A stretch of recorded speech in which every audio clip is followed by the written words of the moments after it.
wasiirada wasiir ku-xigeenada wasiir dowlayaasha agaasimayaasha guud taliyayaasha culimada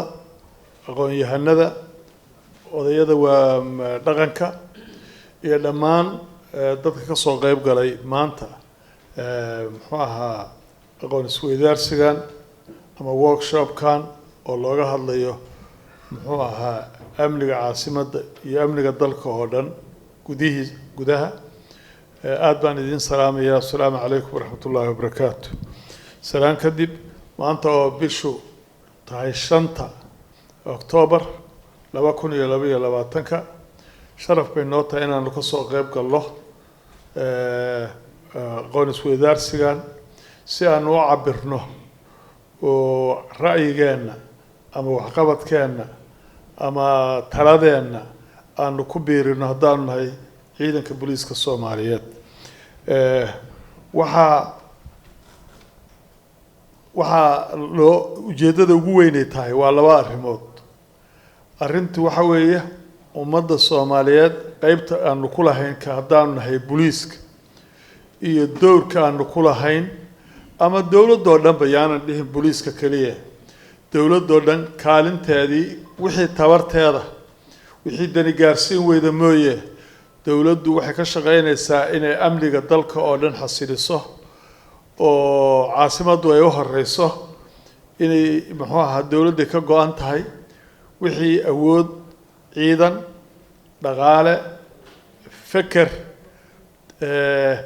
la isugu ururiyay dawladdu gacanta ku haysaa qodobka labaad oo laga rabaa oo shirkani saldhigga u yahay waxa weeye bulshada Soomaaliyeed qaybaheeda kala duwan kaalintee ka qaadan karaan baadooda taala meesha taas weey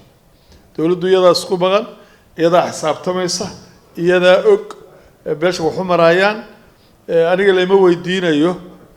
ciidamada dirta iyo ciidamada hawlgelisay ciidamada sarta wixii naga khaldama ama naga dhinmo mooye anaka hawsha hawl taala oo dawladda u taala weeye laakiin waxaan rabnaa in qaybta labaad oo loo kuurgalaya waxa weeye bulshada kala duwan ee dalka ku nool gaar ahaan caasimadeena ay ugu horeeyaan odayaasha dhaqanka culimadu ku jirto haweenku ku jiraan dhalinyaradu ku jirto sida uga qayb qaadan lahaayeen qolo walba waxay awood u leedahay inay ka qayb qaadato waxaan awoodin ma awoodo laakiin wixii ay awoodo ama tala ah ama fikir aqoon-yahano badan baa ii muuqda inay iyaguna qaybtooda ka qaataan oo yimaadaan anagu haddaanu nahay booliiska waxaanu abuurnay dhowr hoggaan baan u malaynayaa hadda oo arrimaha bulshada kaliya shaqo ku leh hoggaanka diinta iyo dhaqanka hoggaan la yiraaho oo aanu dhawaan muddo hadda 6 bilood sanad laga joogo aanu abuurnay jiro oo ugu talagalay akhlaaqiyadka iyo dhowrista diinta iyo dhaqanka ummadda Soomaaliyeed iyo caasimadda tani inay fasahaad iyo ibtilo iyo aanu kaga hortagayno sarkaal aqoon-yahan aanu dhiibnay waxaan ugu talagalay inay qabtaan hawsha diinta iyo dhaqanka oo wada socda ummadda Soomaaliyeed waxaanu kaloo leenahay hoggaan la yiraaho hoggaanka arrimaha bulshada oo shaqo kale qaban iyaguna oo ay shaqadoodu tahay inay 17 degmo iyo hay'adaha kala duwan ay la shaqeeyaan oo iyaguna hoggaan iskiisu madax bannaan oo saraakiishiisa wata inta waxa dheer oo hadda nala jooga General Sakiya oo annaka noo qaabilsan arrimaha bulshada isku dubaridkooda iyo coordinationkooda waxaanu hoos u dhaadhicinaa awaamirta madaxduna siiso hoos baan ugu dhaadhicinaa raadiga waad ka maqlayseen aanu malaynayaa madaxweyne Xasan Sheekh markii uu janaasadii ku tukanayay inta dhaweyd khudbadu akhriyay ee ahaa ummaddu waa inay kacdaa oo waxaan iska dulqaadaa marka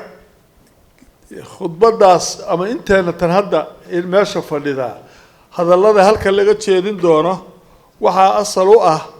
in la gaarsiiyo bulshada inteeda kale anagu marka sidaan oo kale oo muxuu ahaa khudbada awaamirta dawladda soo baxdo hogaamada iyo taliska guud ee ciidanka booliiskaanu gaarsiinaa si ay u gaarsiiyaan dhammaan ciidanka booliiska Soomaaliyeed oo hoos ugu daadejiyaan marka waxaan rabaa muxuu ahaa araada halka ka soo baxdaa inay hadhow hoos ugu daadegto oo hoos loo daadejiyo oo aqoonyahanada iyo culimada iyo muxuu ahaa haweenka halka jooga hadda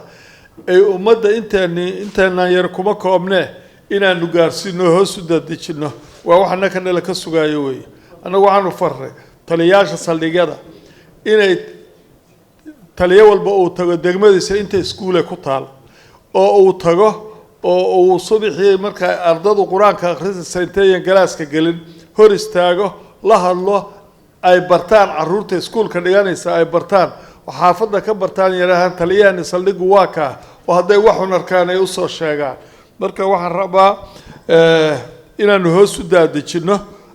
wax qabadka waxaan wasaaradda amniga aad uga mahad celinayaa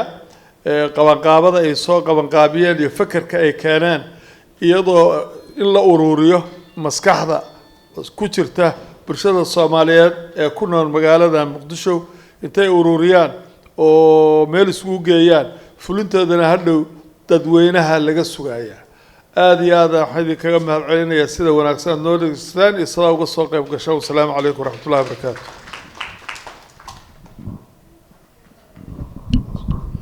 waa maasan yahay sareegaas